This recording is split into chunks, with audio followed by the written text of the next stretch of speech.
What's up, junkies? Welcome back in for another edition of Pigskin Junkies. Myself, Michael Larson, the big brother, Jared Larson, here to talk Week 6 of college football. Jared and I finally getting a chance to actually go to a game together this year. I know you were up in Auburn with my wife last weekend. This time we're making the trek up to Gainesville for game day. It's going to be a blast. Lit. It is going to be lit. But in honor of the ice sport coming back today, the goal for today's podcast is we're going to get pucks in deep, we're going to get guys in front of the net, we're going to get pucks to the net, and we're going to get after on the forecheck, okay? Chip and chase. Mm-hmm. So, I do love to watch the interviews. Hockey. Nice. I don't want to watch the game, but I want to watch the like intermission stuff, and then after the game. The nicknames are the best. Oh yeah, Jonesy. He threw a good puck in there.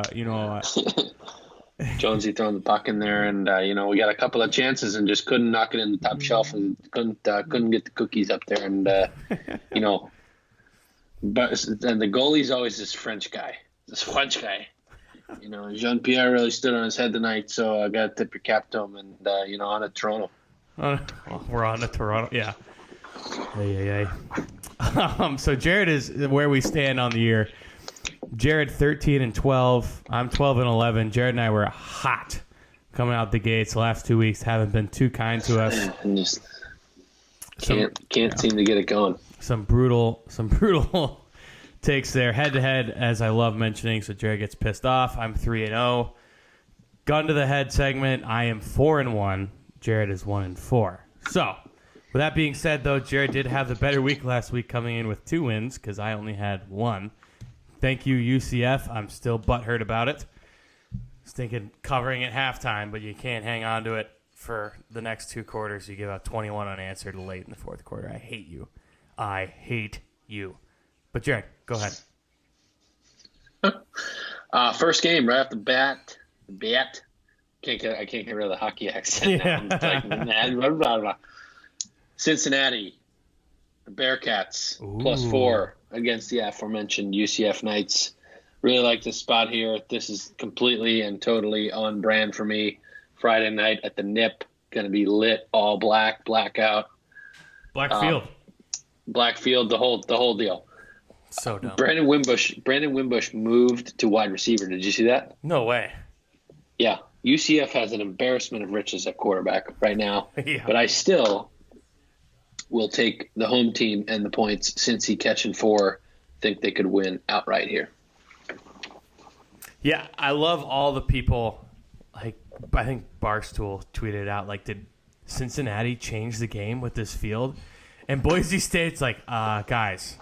The field's blue. Yeah, it's been blue every day for a long time. For 10 years. Yeah. 20 years probably.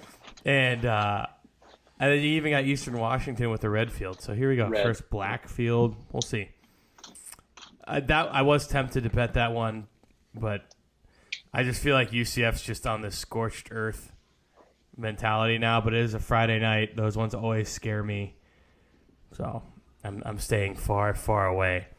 My first game I'm going Tulane at Army. I'm taking Army +3. Well, you got Tulane? No, I have Army. Oh, crap. I'm 1-0 on the. I was hoping we could be on the opposite sides. Then at least someone would be right. Where now we're putting all the chips in the center of the table here. I was impressed with this Army team against Michigan. I think this team is very fundamentally sound. They should have. Tulane, we saw them play. This is a team that can score. That quarterback is no joke. I forget his name, but transferred over from LSU and is getting a lot of NFL attention, but Army's not going to let you have the ball. And they're going to play very fundamental team football. And for that reason, I like being a home dog +3 for Army. Yeah, I agree. I was surprised this number. Obviously with Army being at home, it implies that Temple's close to 7 points better than them. And I just Tulane on a neutral. Sorry, yeah, Tulane. I was looking at Temple score. I really just don't believe that. I think Army's going to play keep away from what is the better side of the ball for this Tulane team, which is the offense. Excuse me. I was pretty impressed by Tulane when they played Auburn and really was high on them to start the year. But traveling up to West Point, I like Army catching the points at home in a ugly, low-scoring knockdown, drag out game. Army outright with this one. So it's back to me, huh? Yep. We're taking the boat. We're getting in it. And the words of our good friend Corey Burns, not Mushface, but you got to get in the boat and you start rowing, or you can get out. And I think this literally said that to an NFL quarterback about recruiting. I love it. I like the Gophers in this one. Minus 14 at home. I know it's kind of gross, but I feel like they're due to just kind of explode here. And offensively, you see the talent that they have at wide receiver, and they have the talent at running back. Illinois is just so stinking bad. But hey, who am I? Back to the well with the Gophers. They've treated you well this year. They have. I bet against them last week. Fail. They look good, I must say. Game number 3, Country Road, take me home, West Virginia. Give me that. I'm seeing some 11s out there, so depending on when you listen to that, you might not see 11. I like it down to 10. I've been quite impressed by this team. I think that the guy, I can't remember the stinking guy's name, came over from Troy to coach at West Virginia after the departure of Dana Holgerson. And I've really been impressed with his ability to get these guys motivated and fired up. They did not look good in their season opener, but have played significantly better since then. University of Texas has the Red River rivalry. Got that out cleanly. On deck, look-ahead spot, a tough spot for the Longhorns. And candidly, I don't know that their ability to stop anyone is present. So I think West Virginia will score just enough at home to get it done. West Virginia. Last second backdoor. Yep. I'm going to keep the look-ahead spot trend going here. I got LSU at home against Utah State. I got the Utah State Aggies. Plus 28 is what I got them at. They got Florida. It's a nice hook there. Yeah. They got Florida at home next week. And this has been a game LSU's been licking their chops for the last 2 years because they've had to go to Florida 2 years in a row, and they're just waiting for this game. And I think everyone on the roster wants it. Everyone in the stands wants it. The city of Baton Rouge wants it. The state of Louisiana wants it. We all know Coach O wants it. So I just think it's a good Tigers. Go out. They're going to jump up big early because I'm still huge on this team and the talent that they have. And then I think Utah State slowly crawls back into it in the second half. Yeah, it didn't make my card, but I was leaning the other way. I was leaning towards laying it with LSU. Granted, what I was seeing was 27. But kind of a public dog here, which always is a cause for pause as far as I'm concerned. Next, for me, the Kansas State Wildcats. New jerseys and all. Look good, feel good, play good, right, Micah? White helmets. I don't get what changed so much from gray, but I guess that's moving from the 90s to the now I guess the 2020s. So none of this stuff would have happened under Bill Snyder. God and rest so his I'm soul. excited. I'm excited. He's not dead yet. No, I'm not dead yet. Yeah, he's going to be pretty soon because he's not coaching. He's going to have a heart attack and be like, yeah, Cleveland, you're out of here. I'm back. Yeah. I don't want to die yet. See ya. I know you're doing a great job, but bye. You're not going to take me home quite yet. You can't throw me on the cart. Yeah. The offense here does give me serious reason for pause. But home game, I really like where this program is headed. I think this is a statement game for them. Again, a lot of kind of 18-year-old kids you're dealing with, jerseys mattering. My younger brother, more than anybody else, has helped me to understand that. And I'll take the Wildcats, lay the short number. They do. I don't care. They care. I'll take the K-State Wildcats, lay the short number. A lot of ones out there. If you can find it, go ahead and play it 1.5. Obviously not going to be a big issue. But I will take K-State and fade Baylor coming off a big win against my Iowa State Cyclones. Ooh. I always love like with Auburn, people always, you got half the people, or most of them are college kids, are like, well, can we once a year just do something slightly different? And they're like, we got all these lame alumni that just, this is the way things have always been, so that's the way it's always going to be. I go, I get that. But in 30 years, that's going to be all of us, because we're going to go, look, that's just what we've always worn, and we're not going to do anything different. Yeah, which I think is the stupidest excuse ever. Like, oh, so you've been doing it one way for 4 decades? That makes it less stupid? Well, you saw what happened when we tried to change the logo. Well, we are changing the logo, but let's say try. It's happening. Yeah, but my thing is, if you're gonna do it, do it. Don't they shrunk it a little bit. It's like, well, then what's the point of even changing it at all? I agree. Are you ready for this one? Mm-hmm. This is gonna be great. I'm going back to the Beaver Shark Wrestling head coach Jimmy McElwain and the Central Michigan Chippewas taking on Eastern Michigan at home. +6.5, dog. Give me the Chippewas. Gross. Half Cherokee, half Choctaw. Ooh, baby, she's That's a Chippewa. Bear Felica loves Eastern Michigan. Ooh, perfect. I mean, the program, the school. Oh, okay. Yeah. Which, because he's bet them for the last 2 years, and I've actually tailed him on a lot of that stuff. It's been some nice winners. I have one more selection, Mike. How many more do you have? I have one as well.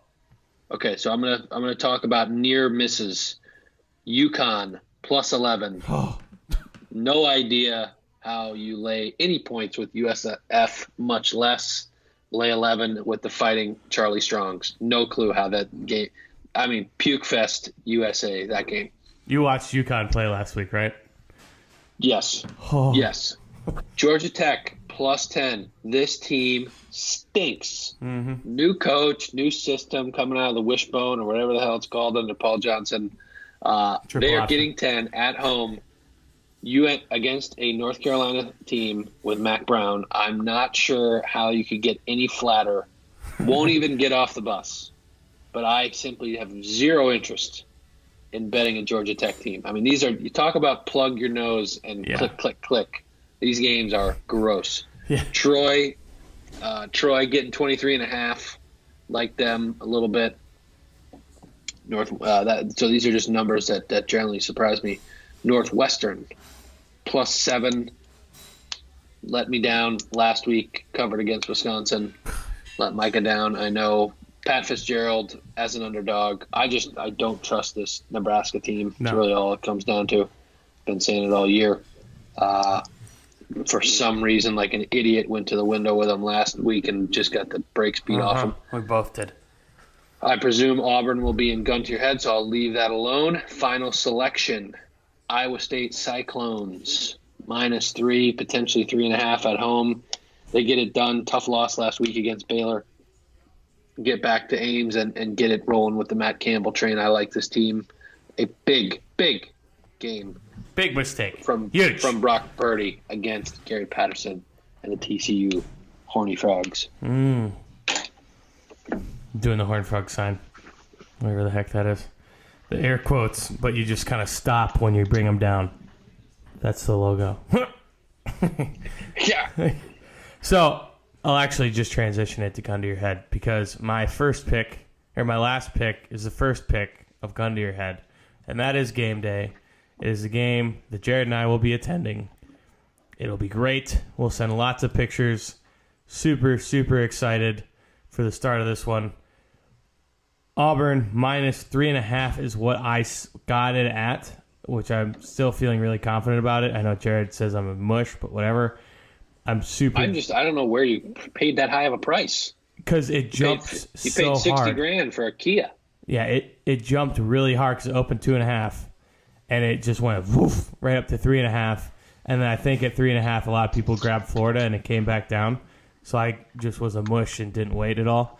Now it's at -3 and it's even actually. So I'm thinking about doubling down. But Auburn UF. Yeah, I'm on Auburn.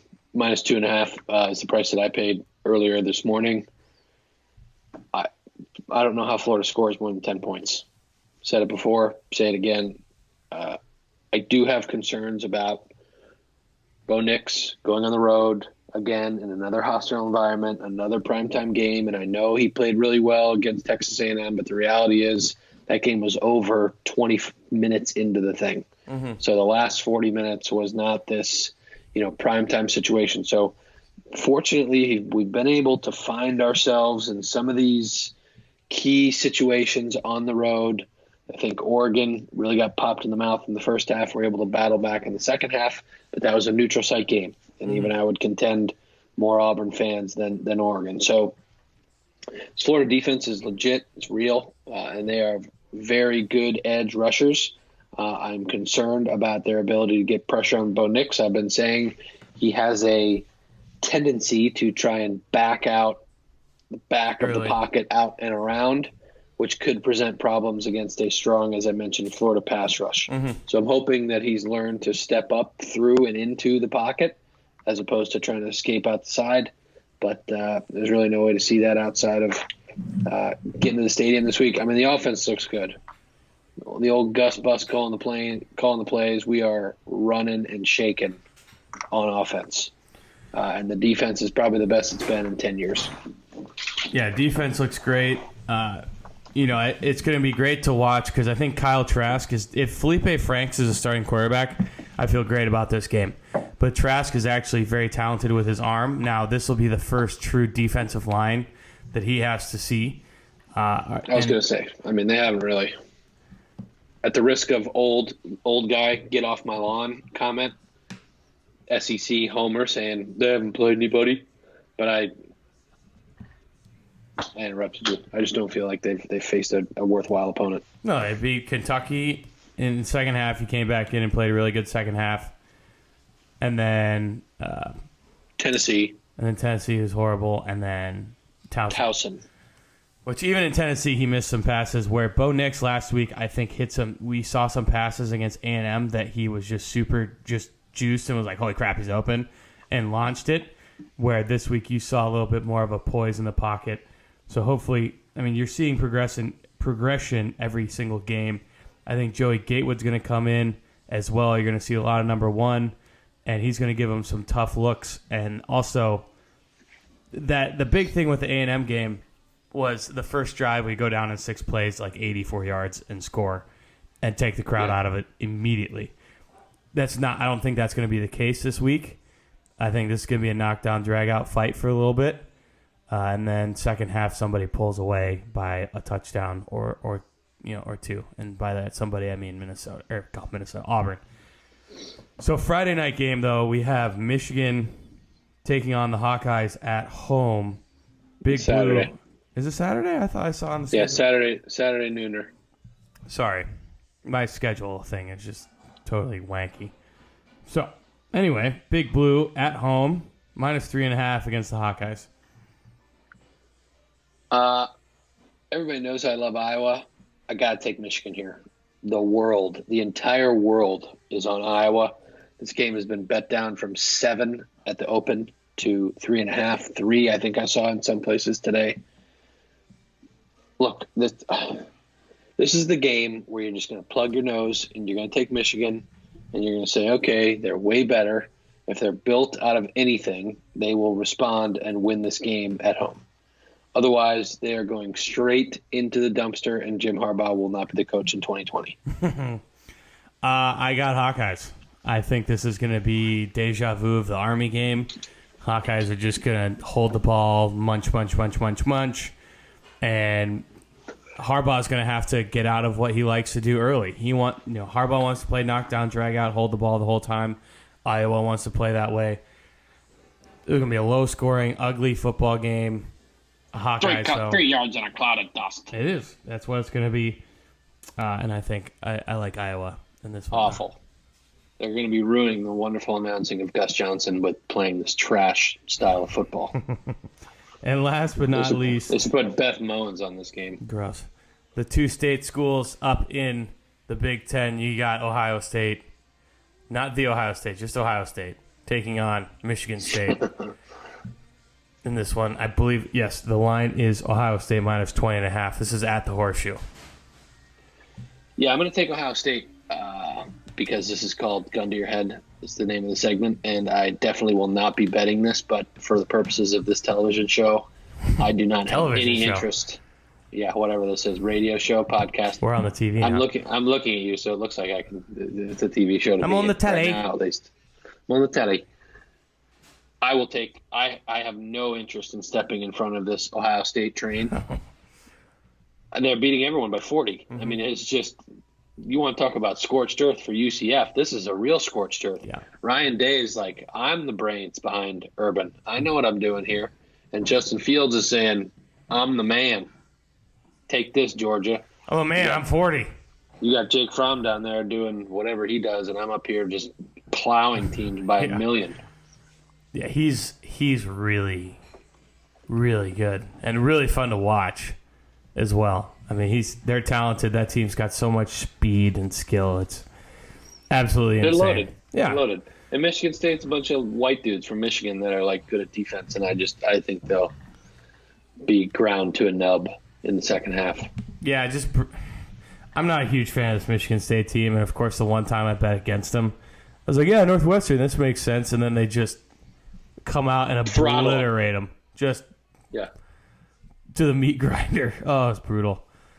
This might be, I'm not actually betting it, but I'm actually taking a hiatus from Big Ten betting because, no, I'm not. I got Gophers. I lied. You got the Gophers. But you bet them every week, so that's not hopefully the listeners know by now that Micah just blindly bets the I don't Gophers. bet them every week. I told you I wasn't going to bet them week 1 against South Dakota State. And I didn't bet them until, I think, last week. You bet them every other week. No. I have the thing right here. I'm going to go through it right now. This is great radio. Go through it. You bet them every week. You didn't bet them last week because I bet Purdue. Didn't bet them last week. Week before that, I did not bet them. Erroneous. Yeah. I mean, I only got the last 2 weeks, but... Oh, yeah. Yeah, the Trump record has been expunged over here. It's all gone. The last 2 weeks, I have that, and then I know I didn't bet him against. So 2 out of 5 then. 2 out of 5. Because you didn't bet in the last 2 weeks. You didn't bet in the first week. You probably bet in the middle too. I did. Who did? You definitely had him against Fresno. Yeah, definitely I think I did. I think I did. I'd have to. And then Georgia Southern was the other game. I didn't bet them which against Southern. I can neither confirm nor deny whether or not you did. I know I'm an idiot and I can be blind sometimes, but I'm not that blind to bet them against Georgia Southern. That was a gross game. It should have lost that game. Should have lost both those games. They should have been 0-3 going into Big Ten play, but instead they're 5-0. So that's all it takes. One bounce of the oblong ball, this way or that way. Mm-hmm. Round ball, round bat. But you got to hit it square. Shapes. Anything can happen. Yeah. Anything can happen. Rays, big win last night. Huge. Big win for the Rays. Yep. Twins going to take on the giant New York Yankees all over again. Just the bane of my baseball fandom. every time. Every time. Oh, every time. So brutal. Crushed. So I'll recap my picks. I got Auburn minus 3.5. I got Army plus 3. I got Minnesota minus 14. I got Utah State plus 28. And I got the Shark Wrestling Central Michigan Chippewas plus 6.5. Horse mouth. I have Cincinnati plus 4. West Virginia plus 10.5. Army plus 3. K-State laying a short number at home, 1.5. Iowa State minus 3. And then near misses, UConn plus 11. Georgia Tech plus 10. Troy plus 23. Northwestern plus 7. Rambling. Couple of bonus selections there. Those are gross. UConn and Georgia Tech, yikes. That's you set the score alert on your phone, and you're just like, yeah, that's all I need to know. I don't want to watch this game. Just let me know when somebody scores points. Well, so, I mean, I told the listeners for spoiler alert on the NFL podcast that I will not watch 1 second of Bengals and Cardinals. Those are at least NFL teams. I certainly cannot watch any of these garbage games. I can't wait. I'm going to send a picture of me watching Central Michigan, Eastern Michigan on my phone. However I can find it. I don't think that's probably probably in the party bus. Yeah. Is that a nooner? Yeah. It's going to be hype. Bring the iPad. I'll bring the iPad and crank it up. It's going to be a party. But that's going to do it for this week's edition of Pigskin Junkies. Thanks so much for tuning in. I'm Michael Larson. That's Jared Larson. We're out of here. See ya.